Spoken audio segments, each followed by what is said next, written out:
in the heart of Chicago's Union Station, where the relentless roar of trains echoed like the pulse of a city that never slept, a man named Ray huddled against the biting November wind. His coat was threadbare, patched with duct tape in places where the fabric had given up long ago. At 45, Ray had seen better days. Days before the factory job vanished, before the eviction notice, before the bottle became his only companion. Now, he was just another shadow in the crowd, invisible to the commuters rushing past with their lattes and laptops.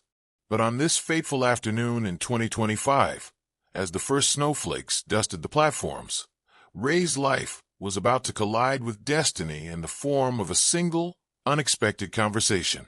Ray scanned the throng of passengers disembarking from the Metro line.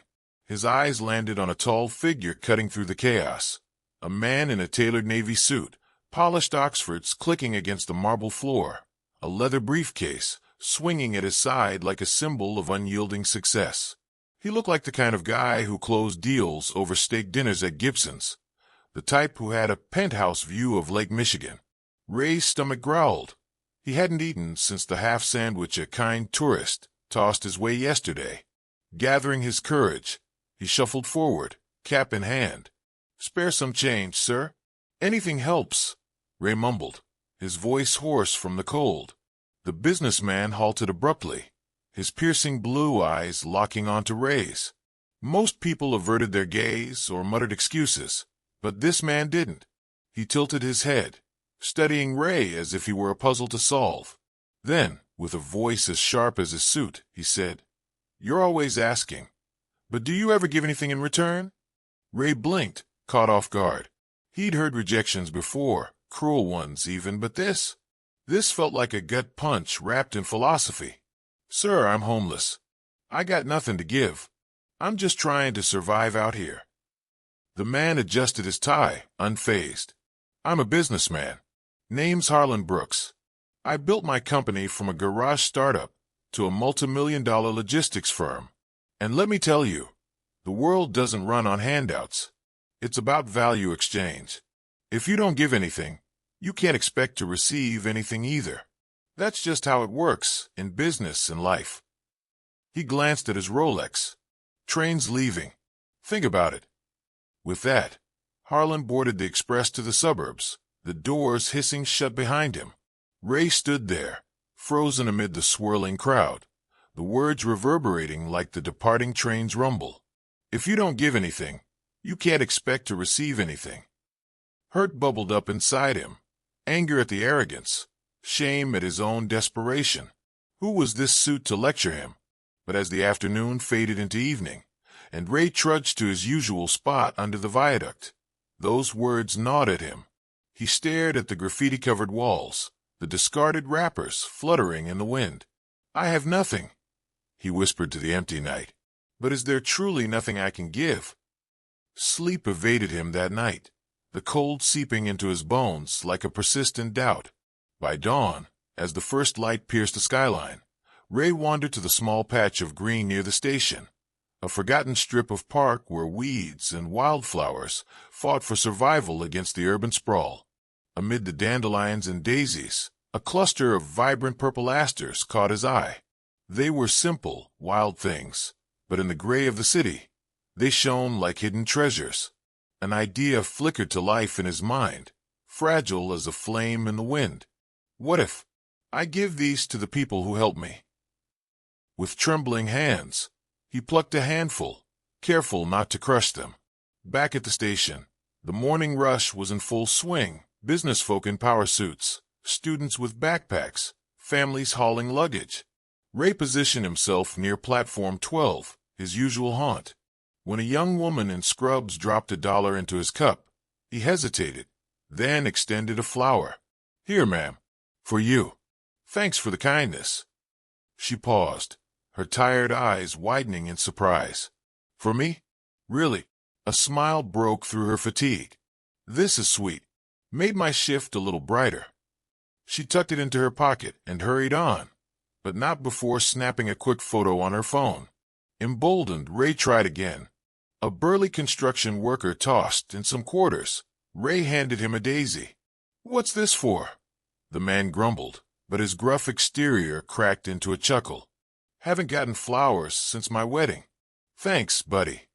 Word spread subtly at first, a whisper here, a glance there. By noon, more people approached him not out of pity, but curiosity.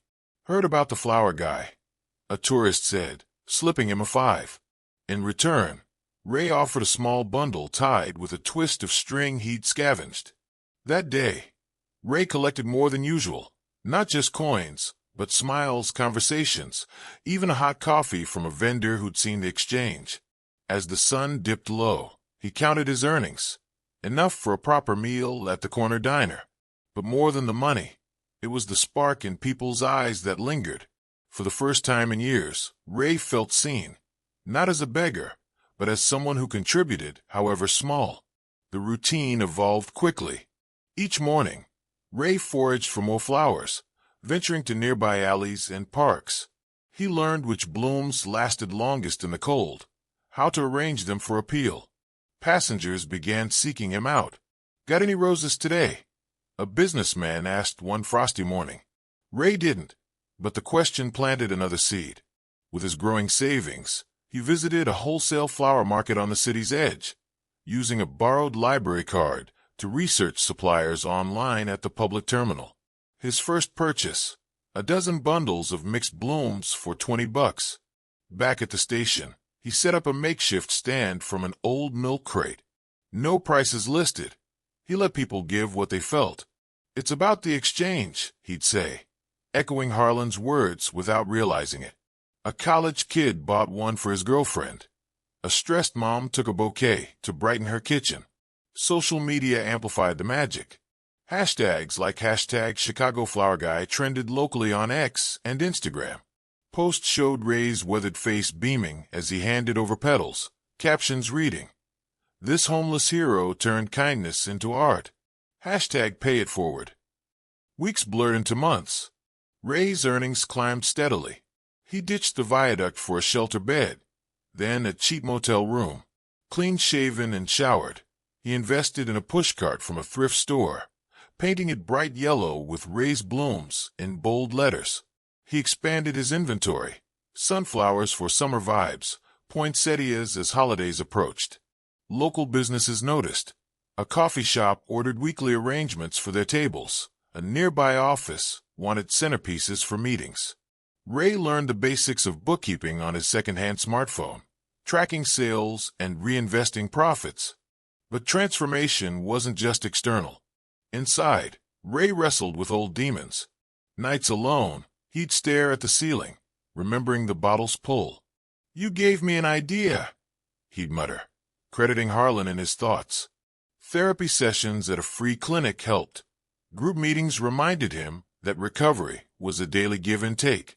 He volunteered at the shelter, sharing flowers with newcomers. "Start with what you have," he'd tell them, "even if it's just a smile."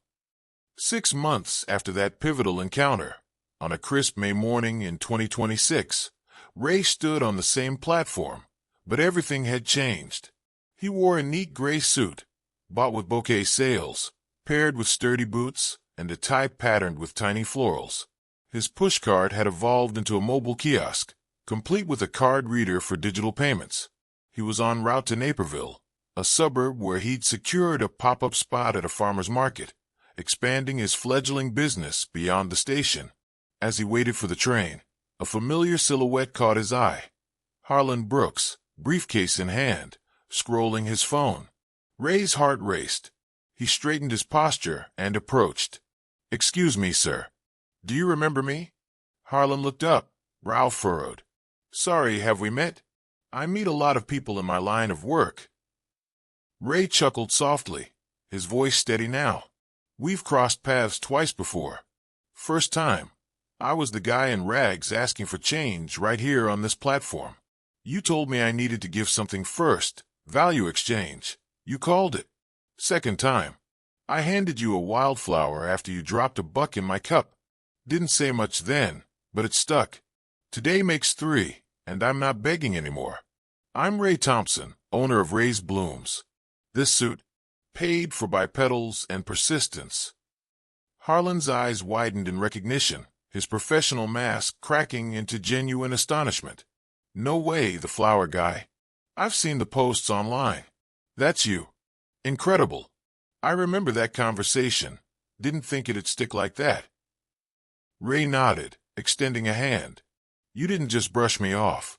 You gave me more than money. You gave me a mindset shift. I thought I was worthless, stuck in survival mode. But starting with those wildflowers, it showed me I had value to offer. People responded, not to pity, but to joy. Now I've got suppliers, customers, even a website in the works. Turns out, even a homeless man can bloom if he plants the right seeds. The two shook hands, equals in the bustling station. Harlon pulled out his wallet, but not for charity. Let me buy a bouquet for my wife's birthday. And here's my card. If you ever need advice on scaling up, call me. You've got the hustle. Now let's talk strategy. As the train pulled in, Ray boarded with a sense of closure and new beginnings. Harlon watched him go, a thoughtful smile on his face. In the end, Ray's story isn't just about flowers or fortunes. It's a testament to the American spirit of reinvention. We all face moments of despair, when the world seems stacked against us. But hidden in the weeds of hardship are opportunities waiting to be plucked. Ray discovered that true success isn't about what you take from the world, but what you contribute to it. A simple act of giving can ripple outward, transforming not just your life, but those around you. We live in a nation built on dreamers who started with nothing. Immigrants, entrepreneurs, everyday folks chasing the horizon. Ray's journey reminds us that no matter how low you fall, you always have something to offer. Your time, your creativity, your resilience. It's the value exchange that fuels the American dream, turning beggars into builders, one petal at a time. So, as you hustle through your own daily grind, whether in the skyscrapers of Chicago or the suburbs of anywhere, USA, what small thing could you give today that might change everything tomorrow?